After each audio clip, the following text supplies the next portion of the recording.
नमस्कार बच्चों, आज इतिहास में हम तुम सबको मानचित्र के बारे में बताएंगे। हाई स्कूल में इतिहास के मानचित्र में कांग्रेस के कुछ महत्वपूर्ण अधिवेशन हैं, कुछ गांधी जी से संबंधित स्थान हैं, कुछ राष्ट्रीय आंदोलन से संबंधित स्थान हैं, जिनके बारे में बोर्ड परीक्षा में तुमको भरने के लिए कहा जाएगा। मैप मिलेगा और उसमें स्थान पूछा जाएगा कि ये स्थान भारत के मैप में कहाँ पर स्थित है। तो आज हम मैप के बारे में जानेंगे। जैसा कि मैंने बताया है, कांग्रेस के अधिवेशनों के बारे में बोर्ड में पूछता है कि कौन सा अधिवेशन कहाँ हुआ। मुख्यतः वो 4 अधिवेशन ही पूछता है। उन 4 अधिवेशन में से कोई एक अधिवेशन पूछेगा और बहुत आसान है बच्चों याद करना कांग्रेस के 4 अधिवेशनों को। 1920 में गांधी जी ने असहयोग आंदोलन किया था। असहयोग आंदोलन करने से पहले गांधी जी को कांग्रेस की अनुमति लेनी थी असहयोग आंदोलन करने के लिए, इसलिए कांग्रेस का विशेष अधिवेशन हुआ जिसे कलकत्ता अधिवेशन या 1920 सितंबर महीने में कलकत्ता में कांग्रेस का एक विशेष अधिवेशन आयोजित किया गया, जिसमें असहयोग आंदोलन चलाने के लिए गांधी जी को अनुमति दी गई। जैसा कि बच्चों पता होगा, कलकत्ता ये वाला क्षेत्र दिख रहा है, ये बांग्लादेश है और ये वाला क्षेत्र जो है ये पश्चिम बंगाल है। इस पश्चिम बंगाल में कलकत्ता जो है हुगली नदी के तट पे स्थित है। तो बच्चे कलकत्ता यहाँ दिखाना है। पूछेगा कांग्रेस का 1920 का विशेष अधिवेशन कहाँ हुआ था, तो हमको दिखाना है कलकत्ता। कलकत्ता कहाँ पर स्थित है? पश्चिम बंगाल में। कहाँ पर है? पश्चिम बंगाल में। कौन सा स्थान? कलकत्ता। कौन सा अधिवेशन हुआ था 1920 का? कांग्रेस का विशेष अधिवेशन जो सितंबर महीने में आयोजित हुआ था। सितंबर महीने में कांग्रेस का विशेष अधिवेशन कलकत्ता में आयोजित हुआ और फिर 1920 में ही कांग्रेस का एक वार्षिक अधिवेशन आयोजित हुआ। जैसा कि पहले होता आया था, कांग्रेस का हर वर्ष एक वार्षिक अधिवेशन होता था, इसलिए दिसंबर 1920 में कांग्रेस का वार्षिक अधिवेशन आयोजित हुआ और ये वार्षिक अधिवेशन बच्चों महाराष्ट्र राज्य के नागपुर नामक स्थान पर आयोजित हुआ था। ये दिसंबर 1920 में हुआ था। बच्चों नागपुर को मैप में एग्जैक्ट तो नहीं दिखा पाओगे, लेकिन ये ध्यान रखना ये वाला एरिया जो है ये महाराष्ट्र का एरिया है और नागपुर कहाँ है? महाराष्ट्र में है। ये वाला एरिया महाराष्ट्र है। नागपुर महाराष्ट्र के इस साइड में पड़ेगा। हाँ,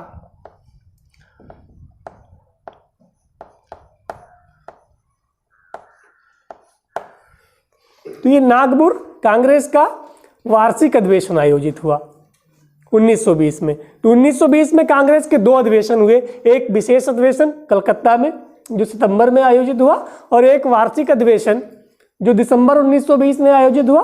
ये कहाँ हुआ था? नागपुर में। तो ये 2 अधिवेशन हो गए।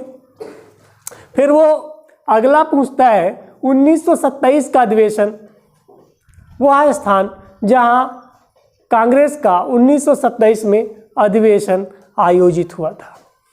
बच्चों कांग्रेस का 1927 का अधिवेशन मद्रास में आयोजित हुआ था। मद्रास का नाम बदल करके आजकल चेन्नई कर दिया गया है। तो आजकल जो चेन्नई है यही पहले मद्रास था।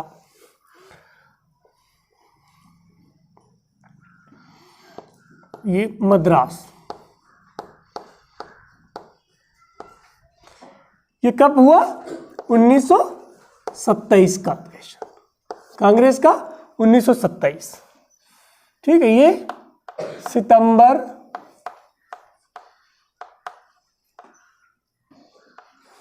1920 ये विशेष अधिवेशन था, इसको लिख लीजिए विशेष अधिवेशन, कांग्रेस का विशेष अधिवेशन।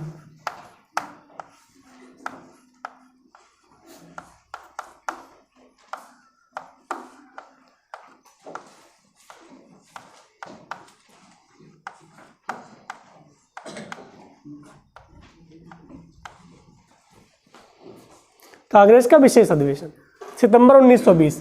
फिर कांग्रेस का वार्षिक अधिवेशन 1920, ये 1920, ये कौन सा था? वार्षिक।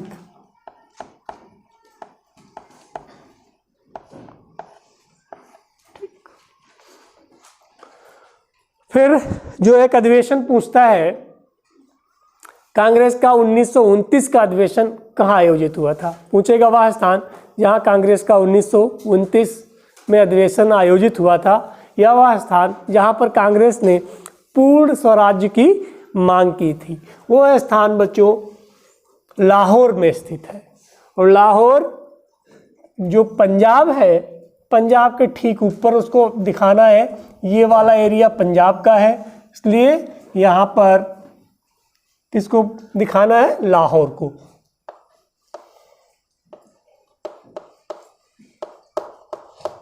लाहौर, ये कब हुआ था बच्चों?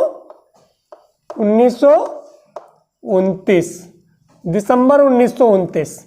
ये भी वार्षिक अधिवेशन था। इसी अधिवेशन में कांग्रेस ने पूर्ण स्वराज्य की मांग की थी, और कांग्रेस ने यह भी तय किया था कि हर वर्ष हम 26 जनवरी को आज के दिन को पूर्ण स्वराज दिवस के रूप में मनाएंगे, जिसके उपलक्ष्य में भारत जब स्वतंत्र हुआ तो 26 जनवरी को गणतंत्र दिवस के रूप में मनाने के लिए व्यवस्था की गई, और उसी दिन संविधान को लागू किया गया। और क्योंकि 26 जनवरी हमारे लिए इतिहास में एक विशेष महत्व रखती है, इसलिए हमने 26 जनवरी को ही गणतंत्र दिवस मनाने का प्राविधान किया गया। तो ये 4 अधिवेशन कांग्रेस के पूछे जाएंगे। इस 4 में से कोई एक पूछा जाएगा, तो ये ध्यान रखिएगा कौन कहाँ पर है। 4, लाहौर इंडिया के बाहर है, पाकिस्तान में स्थित है। मद्रास नीचे तमिलनाडु राज्य में है। नागपुर महाराष्ट्र राज्य में है। कलकत्ता पश्चिम बंगाल में है। ये 4 अधिवेशन पूछेगा, 4 में से कोई एक पूछेगा। इससे ज़्यादा पूछने को दो, बताने को तो 1915 से 1930 तक सारे अधिवेशन बताना चाहिए, लेकिन वो सारे अधिवेशन पूछता नहीं, मात्र 4 ही पूछता है, क्योंकि सिलेबस में दिया हुआ है। इन्हीं 4 में से कोई एक पूछेगा। और अब दूसरा टॉपिक क्या है मैप में भरने के लिए आएगा? दूसरा, भारतीय राष्ट्रवाद या राष्ट्रीय आंदोलन से संबंधित स्थानों के बारे में मैप में भरने के लिए आएगा, जिसमें अधिकांश स्थान गांधी जी से संबंधित होंगे। क्योंकि जो चैप्टर है तुम्हारी बुक में, उस चैप्टर में भारतीय राष्ट्रवाद में गांधी जी के ऊपर ही बताया गया है, तो अधिकांश स्थान गांधी जी से संबंधित है, गांधी जी के आंदोलनों से संबंधित है। तो ध्यान रखिएगा कि गांधी जी ने कौन कौन से आंदोलन किए, कहाँ कहाँ पे चलाए, उन स्थानों को पूछेगा। नंबर 1 तो गांधी जी का जन्म सभी को पता होगा कहाँ हुआ था? पोरबंदर, गुजरात में। गुजरात बच्चों, ये वाला जो दिख रहा है हिस्सा, ये गुजरात है। मैप में ये वाला हिस्सा गुजरात है। पोरबंदर दिखाना है, तो पोरबंदर जो नीचे वाला हिस्सा है, जिसको हम अक्सर बताते हैं खरगोश की दुकान है, ये खरगोश के 2 कान है। तो नीचे वाला जो हिस्सा है, इसी नीचे वाले कान में यहाँ पर जो दिखाना है पोरबंदर। पोरबंदर बच्चों पता होगा गांधी जी का जन्म स्थान है, यहीं पर गांधी जी का जन्म हुआ था। तो ये स्थान पूछा जा सकता है, पोरबंदर। अगला स्थान, गांधी जी 1915 में भारत वापस आए थे अफ्रीका से, जैसा सबको पता होगा। 9 जनवरी 1915 को गांधी जी अफ्रीका से भारत आए थे। उसी उपलक्ष्य में प्रत्येक वर्ष भारत में प्रवासी दिवस मनाया जाता है। गांधी जी 1915 में भारत आए, लेकिन तत्काल भारतीय राजनीति में सक्रिय नहीं हुए। गांधी जी को बहुत जल्दी मौका मिला। 1917 में बिहार राज्य के चंपारण नामक स्थान में चंपारण के किसानों ने, जिनको वहाँ नील की खेती करने में समस्या आ रही थी, विदेशी बाजार में नील की मांग कम हो गई थी, जबकि अंग्रेज पुरानी ही व्यवस्था के अनुसार भारतीय किसानों को नील उपजाने के लिए मजबूर करते थे। बिहार चंपारण के किसान नेता राजकुमार शुक्ल के कहने पर गांधी जी चंपारण गए और चंपारण में किसानों के हित में सत्याग्रह किया। गांधी जी का पहला सत्याग्रह चंपारण से शुरू हुआ। तो चंपारण पूछ सकता है, चंपारण बिहार में है। बिहार बच्चों दिखाना होगा, तो ये पश्चिम बंगाल है और ये वाला जो हिस्सा है, ये वाला हिस्सा ये बिहार है। तो इसमें यहाँ पर चंपारण को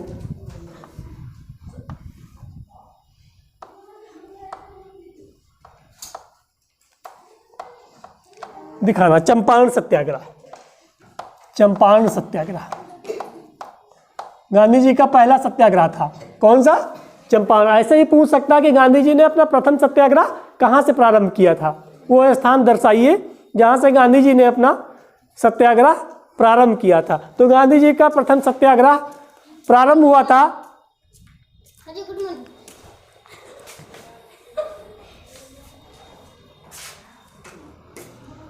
रुको बता देना, चलोगे? तो चंपारण सत्याग्रह गांधी जी का प्रथम सत्याग्रह था। एक 1917 में हुआ था। गांधी जी वहाँ के किसानों की समस्याओं को सुना और सत्याग्रह किया, जिसका असर अंग्रेज़ों पे पड़ा और अंग्रेज़ों ने जो एक कानून था, जिसे तिनकटिया कानून भी कहते थे, उसको वापस ले लिया था। इस तरह गांधी जी का प्रथम सत्याग्रह सफल रहा। शीघ्र ही गांधी जी को एक और मौका मिला दूसरे आंदोलन का, जिसे अहमदाबाद मिल मजदूर आंदोलन भी कहा जाता है। अहमदाबाद में कुछ मिल में काम करने वाले वर्कर्स थे। उन वर्कर्स को बोनस के लिए उन्होंने मांग रखी और जो मिल मालिक थे, वो जितनी मांग थी वर्कर्स की बोनस की, वो मान नहीं रहे थे। गांधी जी ने मिल मजदूरों से आंदोलन करने के लिए कहा, सत्याग्रह करने के लिए कहा कि हम आपके साथ हैं, आप सत्याग्रह करिए। अंत में गांधी जी के हस्तक्षेप से मिल मजदूर और जो मिल मालिक थे उनके बीच समझौता हुआ और जो बोनस की मांग पहले मजदूर रख रहे थे उतना ना रख के कुछ कम करके गांधी जी ने 35% पे समझौता करवा दिया। इस तरीके से अहमदाबाद मिल आंदोलन भी जो सत्याग्रह हुआ था वो भी गांधी जी का सफल सत्याग्रह रहा। मजदूरों और मिल मालिकों के बीच समझौता हो गया। तो ये हुआ था 1918 में। अहमदाबाद कहाँ है? गुजरात में। गुजरात, जैसा कि तुम लोगों को पता है कि ये जो खरगोश की दुकान है ये गुजरात है, और यही ये जो कान है और ये देख रहे हैं ये जो है, ये वाला हिस्सा खंबात की खाड़ी है। ये वाला हिस्सा खंबात की खाड़ी है। तो इसी के ऊपर थोड़ा सा जाएंगे तो यहाँ पर अहमदाबाद, कौन सा स्थान है?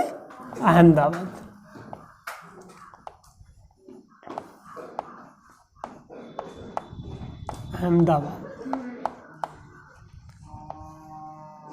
अहमदाबाद यहाँ पे मिल मजदूरों ने आंदोलन किया था। कब? 1918 में। ठीक, 1918 में दूसरा आंदोलन हुआ गुजरात में ही। गुजरात के खेड़ा नामक स्थान पर वहाँ के किसानों ने आंदोलन चलाया। सरकार किसानों से ज़बरदस्ती टैक्स की मांग कर रही थी, जबकि खेड़ा में उस वर्ष बरसात ना होने के कारण, अकाल पड़ने के कारण फसल अच्छी नहीं हुई। लेकिन अंग्रेज उसी दर से किसानों से कर की वसूली करना चाहते थे। किसान कर देने में सक्षम नहीं थे। किसान कहते थे कि हमको इस साल रियायत दे दी जाए। अंग्रेजों ने कर वसूलने के लिए तरह तरह के अत्याचार किए किसानों पर। गांधी जी ने वहाँ के किसानों को समर्थन दिया और आंदोलन चलाया, जिसका परिणाम ये हुआ कि सरकार ने जांच करवाई और जांच करवाने के बाद पाया कि वाकई वहाँ किसानों की स्थिति बहुत ही खराब है, जिसके चलते वहाँ पर कर माफ़ी कर दी गई। और ये भी आंदोलन गांधी जी का सफल आंदोलन रहा। अहमदाबाद के जस्ट नीचे दिखाना है खेड़ा सत्याग्रह, ये भी 1918 में हुआ था। खेड़ा में किसानों ने आंदोलन किया था। ये स्थान है खेड़ा।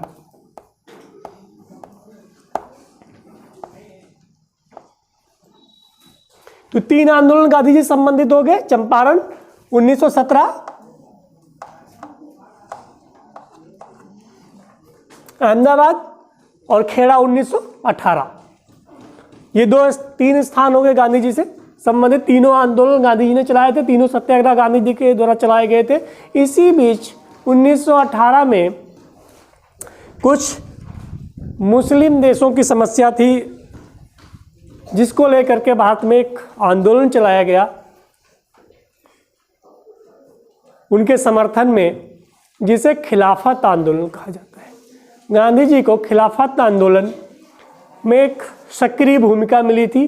गांधी जी ने खिलाफत आंदोलन चलाते हुए गांधी जी को लगा कि अंग्रेज़ों को भारत से निकालने का और पूरे भारतीय लोगों को एक सूत्र में बांधने का,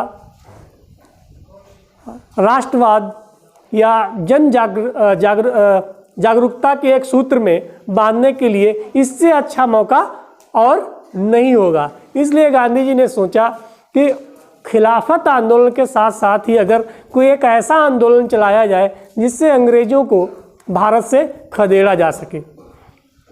एक अवसर के रूप में गांधी जी ने खिलाफत आंदोलन को इस्तेमाल करना चाहा और परामर्श के लिए रखा कि अगर इसी के साथ हम भारत से अंग्रेज़ों को बाहर करना चाहते हैं तो असहयोग आंदोलन चलाएं और भारत से अंग्रेज़ों को बाहर निकालें। गांधी जी की बात धीरे धीरे कांग्रेस ने स्वीकार की और फिर असहयोग आंदोलन चलाने के लिए गांधी जी को कलकत्ता के विशेष अधिवेशन में अनुमति मिल गई। इस बीच और कई घटनाएं घटी। 1918 और 1920 के बीच और कई घटनाएं घटी। 1919 में अंग्रेज़ों ने भारत में सुधार किए, जिसे मॉन्टेस्क्यू चेम्सफोर्ड सुधार कहा जाता है। उन सुधारों में कई परिवर्तन किए गए और 1919 के आसपास ही प्रथम विश्व युद्ध खत्म हुआ था, जिससे बहुत सारी समस्याएं खड़ी हुई। तो अंग्रेज़ों ने भारत में एक कानून पास किया, जिस कानून का नाम था रॉलेट एक्ट। रॉलेट एक्ट के विरोध में भारतीयों ने स्थान स्थान पर अंग्रेज़ों का विरोध किया। विरोध के चलते अंग्रेज़ों ने भारत के कई स्थानों पर धारा 144 लागू कर रखी थी। इसी के चलते पंजाब में भी धारा 144 लगी हुई थी। लेकिन वहाँ जो अमृतसर नामक एक स्थान है, वहाँ जलियांवाला बाग में बैसाखी का दिन था। जो ग्रामीण लोग थे उनको पता नहीं था कि धारा 144 लगी हुई है, हमको बाहर नहीं निकलना है। ग्रामीण लोग जलियांवाला बाग में अपना बैसाखी का त्यौहार मनाने आ गए। बड़ी तादाद में, बड़ी संख्या में लोग जलियांवाला बाग में इकट्ठा हो गए। उसी में कुछ भारतीय क्रांतिकारी नेता भी अपना एक कार्यक्रम कर रहे थे, कोने में छोटा सा। अंग्रेज़ों को पता चला कि जलियांवाला बाग में काफ़ी भीड़ इकट्ठा हो गई है और अंग्रेज़ वहाँ पे अपनी सेना लेकर के पहुँचे। जो जलियांवाला बाग था चारों तरफ बाउंड्री से घिरा हुआ था, एक ही द्वार था, उस द्वार पे पुलिस खड़ी कर दी गई और वहाँ से जो लोग अपना बैसाखी का त्यौहार जलियांवाला बाग में मना रहे थे उनके ऊपर गोलियां चलवा दी गई। इस घटना में जो सरकारी रिपोर्ट थी उसने अपना 300 कुछ लोगों का आंकड़ा दिया कि इतने लोग मारे गए थे। बाद में जो कांग्रेस की समिति बनी थी जांच करने के लिए उसने अपनी रिपोर्ट में 1000 से अधिक लोगों के मारे जाने के बारे में बताया था। तो ये जलियांवाला बाग पूछता है कि जलियांवाला बाग कहाँ स्थित है। जलियांवाला बाग अमृतसर पंजाब में स्थित है और पंजाब राज्य यहाँ पड़ता है। ये लाहौर है, लाहौर इंडिया के बाहर दिखाना है और अमृतसर जो है इसी के सामने अंदर दिखाना है। ठीक है, अमृतसर।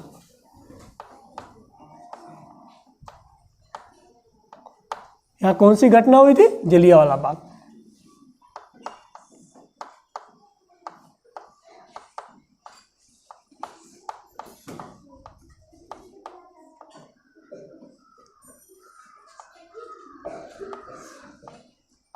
जलियांवाला बाग क्या हुआ?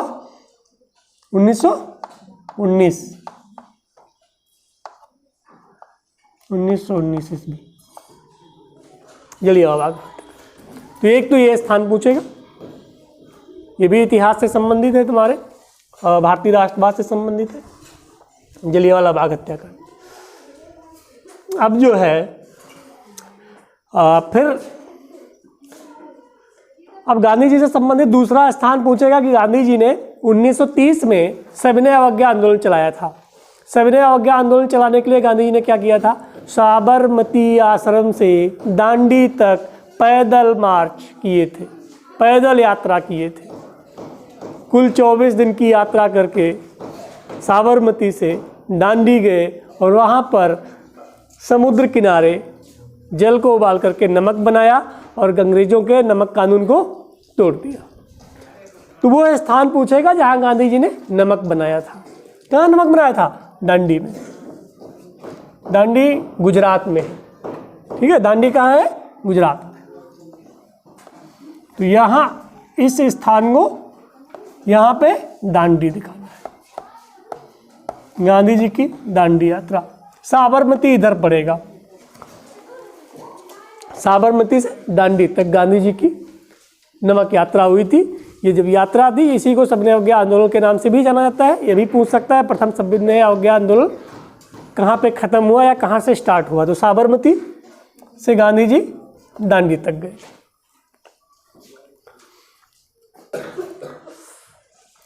हाँ, अगला स्थान इतिहास में छूट गया है, चौरी चौरा। गांधी जी ने जब असहयोग आंदोलन चलाया, असहयोग आंदोलन करीब 2 साल से ज़्यादा तक चला, तब तक 5 फरवरी 1922 को गोरखपुर में चौरी चौरा नामक स्थान पर कुछ आंदोलनकारियों ने एक थाने को फूंक दिया, जिसमें जो थाने के दारोगा थे, दारोगा सहित 22 या 23 लोग पुलिसकर्मी उसमें जिंदा जल गए। गांधी जी इस घटना से काफ़ी गांधी जी की आत्मा को ठेस पहुंची। गांधी जी ने कहा था कि असहयोग आंदोलन पूर्णतया अहिंसात्मक रूप से चलाया जाएगा।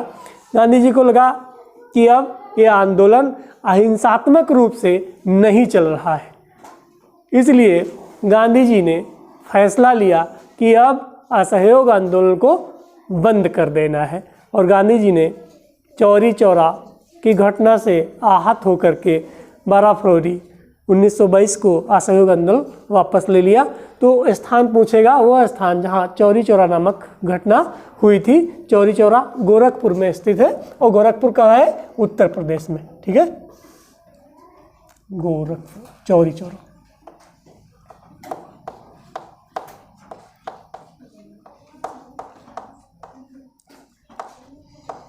कब हुआ? 1922। फरवरी 1922। ठीक, तो ये इतिहास में इतना पूछा जाएगा मैप भरने के लिए। बच्चों अगर ये कंप्लीट कर लोगे 5 नंबर का इतिहास में मैप आएगा, जिस 5 नंबर में सिर्फ इतना ही पूछा जाएगा। इतना करने में आपके 5 नंबर पक्के हो जाएंगे। धन्यवाद।